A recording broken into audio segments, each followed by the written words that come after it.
বন্ধুরা, আজকে আমরা পঞ্চম শ্রেণীর বাংলা বইয়ের পাঠ ৩ পৃষ্ঠা নাম্বার ১৯ একটি মজার কবিতা শিখব। কবিতার নাম দূরের পাল্লা, লিখেছেন সতেন্দ্রনাথ দত্ত। ছিপখান তিনদার তিনজন মাল্লা, চৌপর দিনভর দেয় দূর পাল্লা। পারময় ঝোপঝাড় জঙ্গল জঞ্জাল, জলময় শৈবাল পান্নার টাকশাল। কঞ্চির তীর ঘর উইচর জাগছে, বনুহাস ডিম তার শেওলায় ঢাকছে। চুপ চুপ ওই ডুব দেয় পান কৌটি, দেয় ডুব টুপ টুপ ঘুমটার বউটি।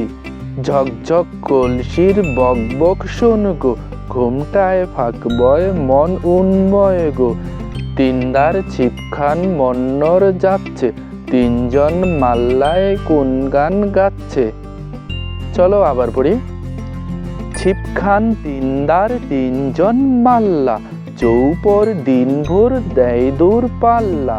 পারময় ঝোপঝাড় জঙ্গল জঞ্জাল, জলময় শৈবাল পান্নার টাকশাল। কঞ্চির তীর ঘর উইচর জাগছে, বনুহাস ডিম তার শেওলায় ঢাকছে। চুপ চুপ ওই ডুব দেয় পান কৌটি, দেয় ডুব টুপ টুপ ঘুমটার বউটি। ঝকঝক কলসির বক বক শোন গো, ঘুমটায় ফাঁক বয় মন উন্ময় গো। তিনদার ছিপখান মন্নর যাচ্ছে, তিনজন মাল্লায় কোন গান গাচ্ছে। পরবর্তী ভিডিও পেতে চ্যানেলটি সাবস্ক্রাইব করে পাশে থাকা বেল আইকনটি বাজিয়ে দিও। ধন্যবাদ।